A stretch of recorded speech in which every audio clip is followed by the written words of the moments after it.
Hey everyone, welcome to the ninth episode of EarthBurned podcast, where we indulge in conversation with separate environmental and social justice leaders from around the world. I'm Komal, a volunteer at EarthBurned, along with Isu, and we will be the host for today for this podcast. So, for this podcast episode, we have a very special guest with us who is a public speaker, a content creator, a sustainability coach, business coach, and so on. Yes, he is Isaias Hernandez.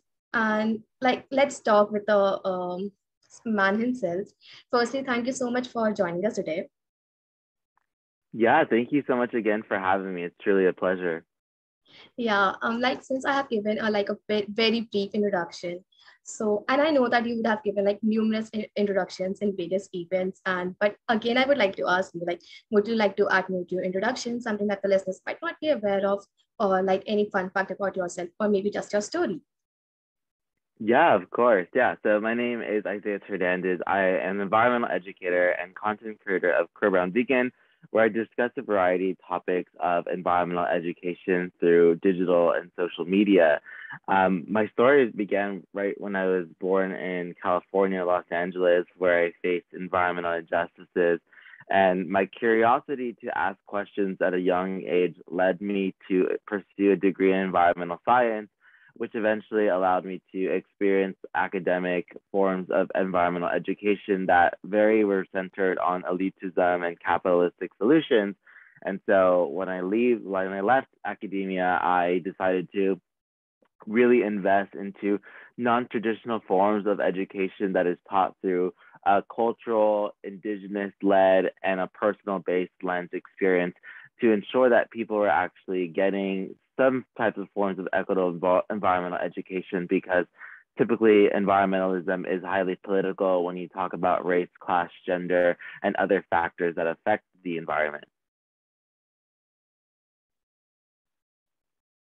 Oh, okay. So that's a really great story I've heard, and I really appreciate that you're here with us and talking about this wonderful topic. So, firstly, I would want to ask you a question. So, first, since we don't really know about the organization and stuff, so would you like to share any fun experience that you had while being on this journey or while starting Queer Brown Vegan?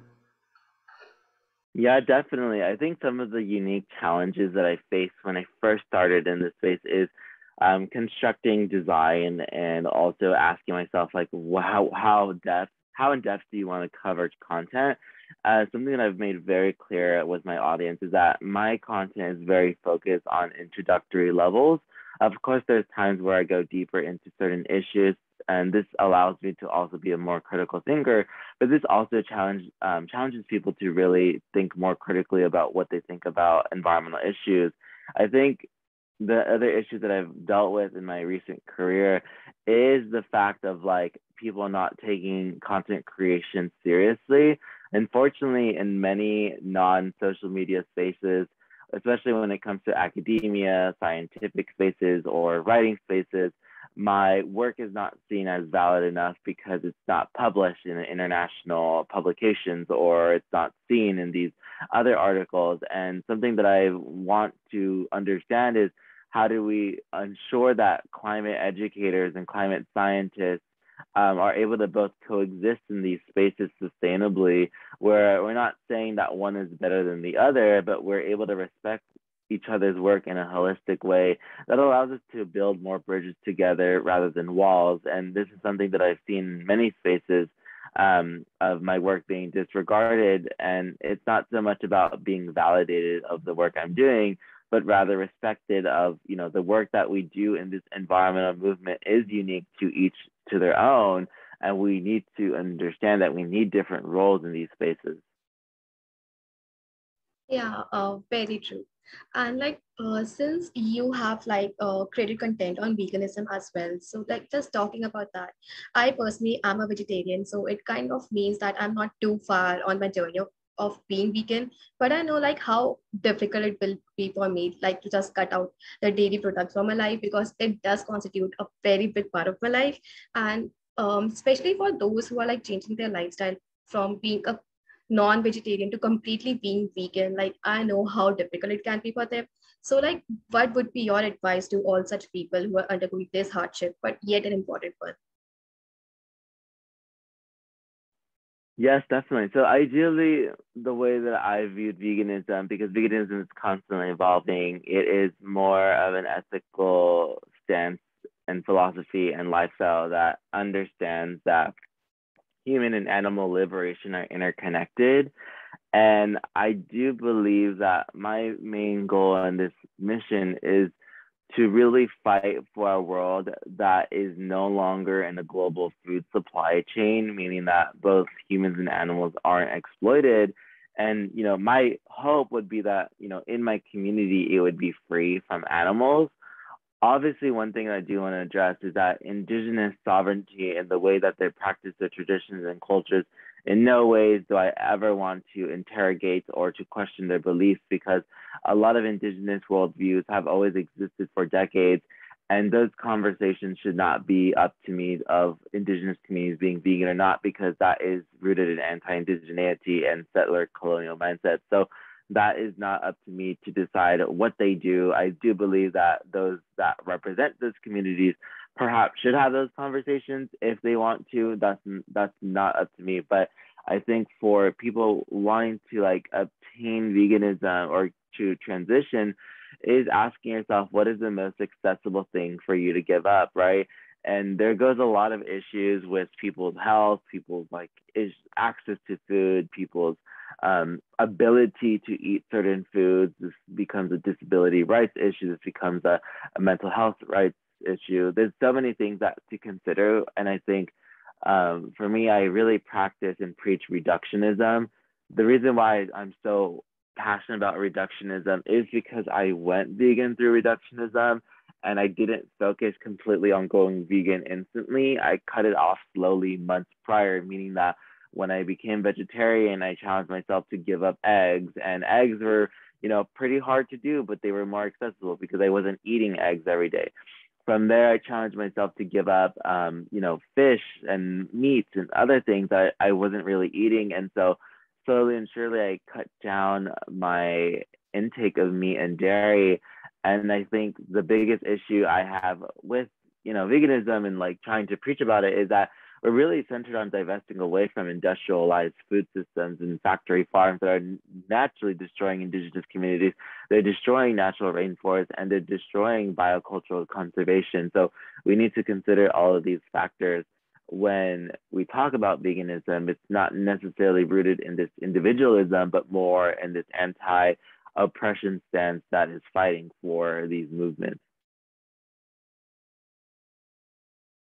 Wow, that's a really great story. I really appreciate it, and it was really nice. And with ongoing to that, so talking about some individual actions and actions at large, since there is often a debate if individual actions have a major impact in reducing the ongoing climate change, do you think it has a major impact, or more attention has to be given at the scientific and policy level? Absolutely. So I believe that individual change equals systemic change. And there's this phrase I love to say is that communities create change, not institutions. Institutions do create short-term change because the people from the community demanded the institutions to create those change.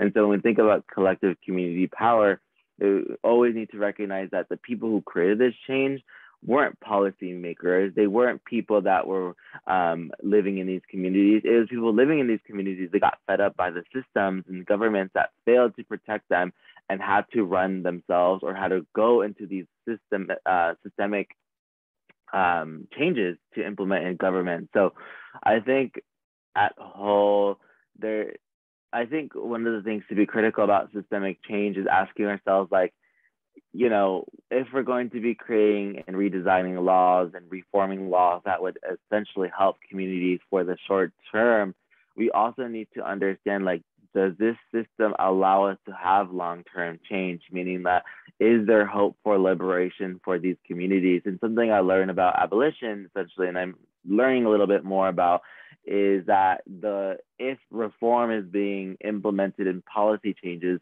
then the end goal should be abolition, to abolish these existing systems.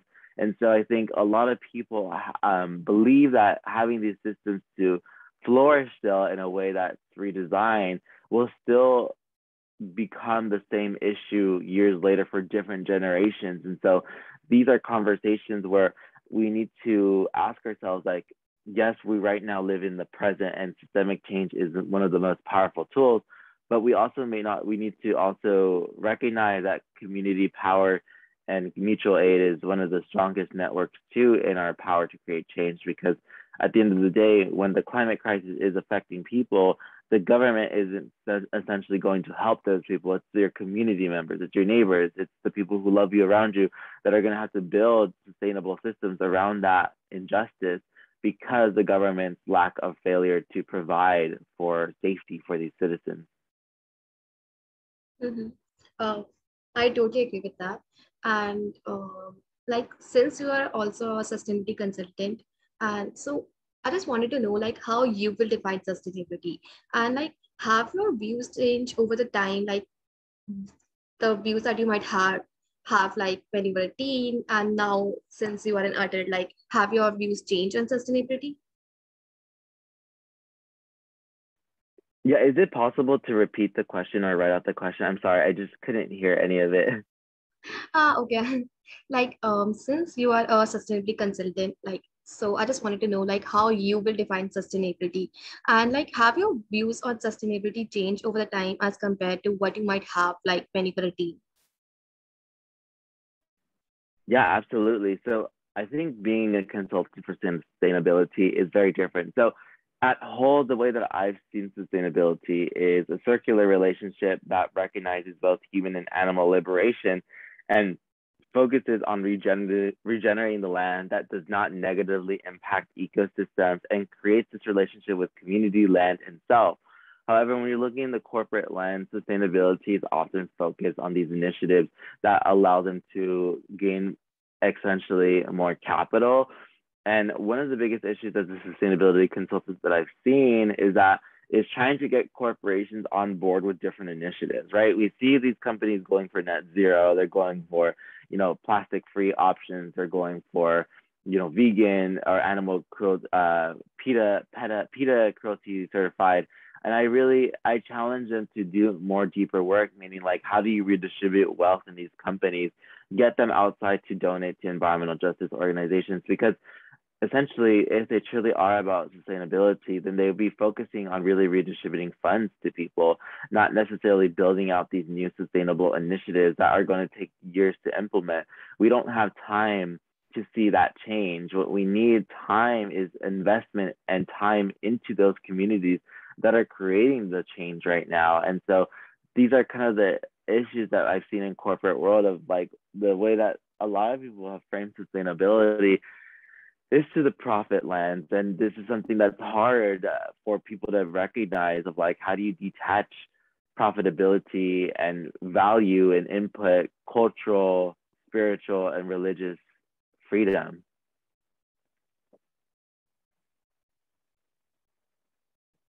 Wow, that's a really great answer, and I think just like how you answered it was really great, and I really liked it. So with regards to that, so how do you think we youth can take indispensable steps to live a sustainable lifestyle?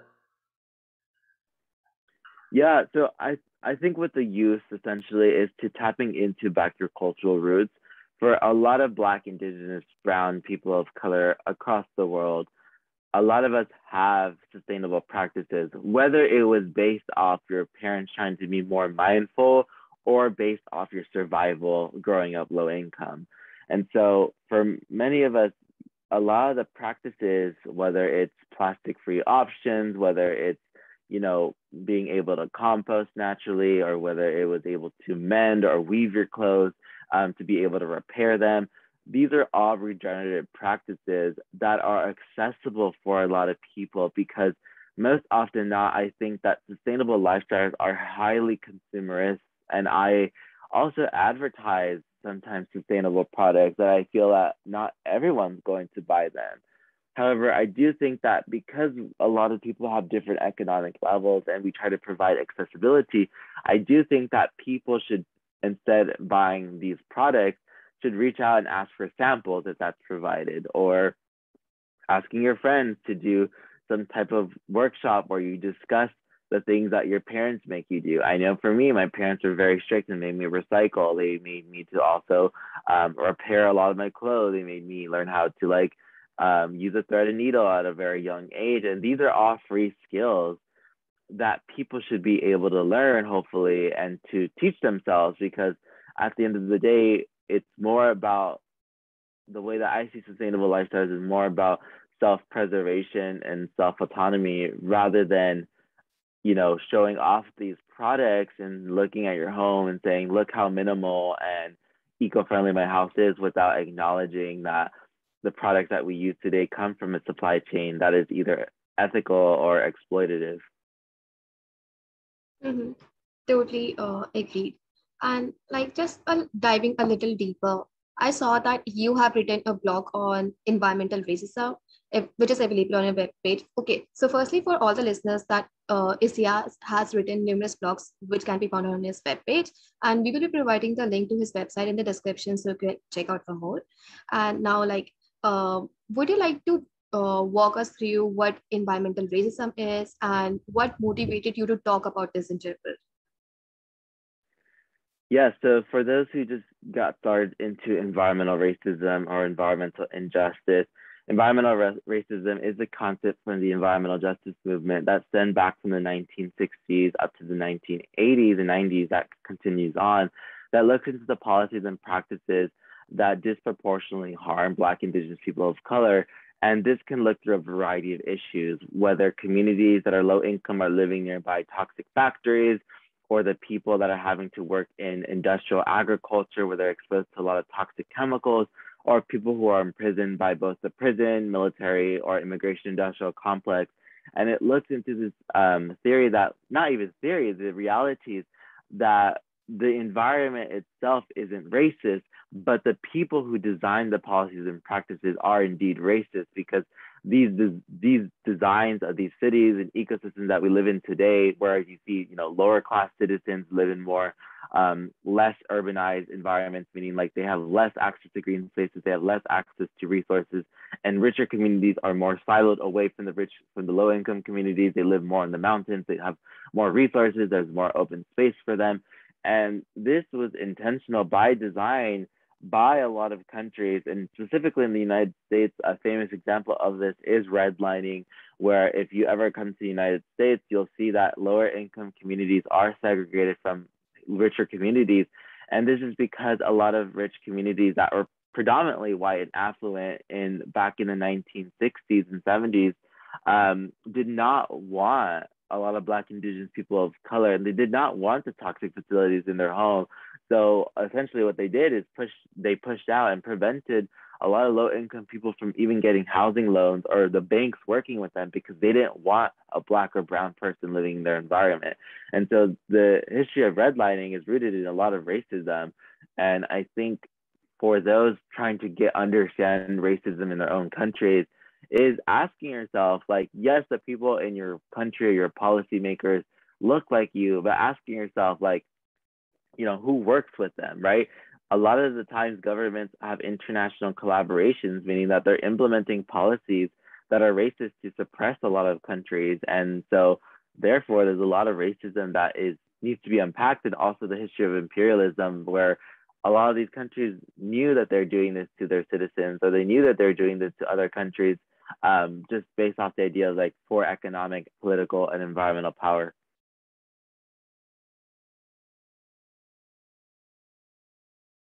All right, so I really love to hear that from you, and it's a really great answer. Well, moving on. So moving on to our next question is actually my personal favorite. This is actually what we ask almost every speaker, and the same goes for you. It's about self-care. So since you have actively taken so many roles, from being an educator to being a content creator, and of course, it isn't as easy as it looks. I know how important it is to look after oneself after doing something which may be physically or mentally exhausting. So, what do you like to do in your free time?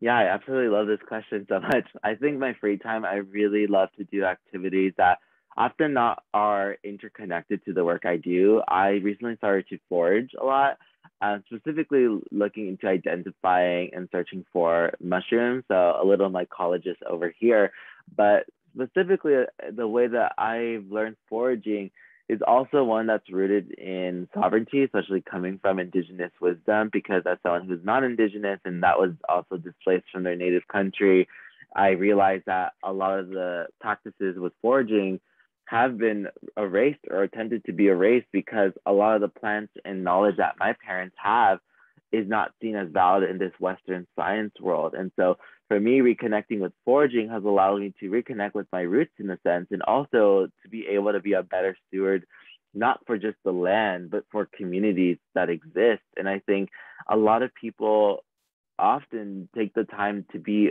solely on online spaces. And I think it's a good thing, but also to take the time to meet those offline relationships or build relationships with your family, because it's essential in this climate crisis. And social media isn't the end all be all solution, but it is a very critical solution for a lot of people. Mm-hmm. It's like great to see that you would do like spend time doing some self-care stuff, or like just being me in just free time, and rather than just keeping work aside. And just, like, we're almost done, and so like would you like to add on anything for our listeners who are just listening to this podcast? Yeah, I would love to say that we cannot liberate ourselves from the ecological crisis without our community, and we must recognize that the existence has always the resistance and movements have always existed to create a regenerative, just world. And remembering that no matter how much hope or hopefulness or hope or helplessness that you feel, to never forget about who you are. So thank you so much. Oh, really? Thank you so much for um, joining the podcast for today. So it was really so fun talking to you. I'm also sure that our listeners will enjoy listening to this podcast. And thank you so much for joining us today. And be sure to check out yeah, ICS ICS's website and the Instagram page linked in the description, and give him all the love and support for the incredible work he is doing. If you love listening to our podcast, don't forget to share and follow. Also, we'd love to know your opinions on our podcast, and you can give us your reviews on our socials, which are linked in the description. I'm Isu along with Kamal, and this is the EarthBurned podcast.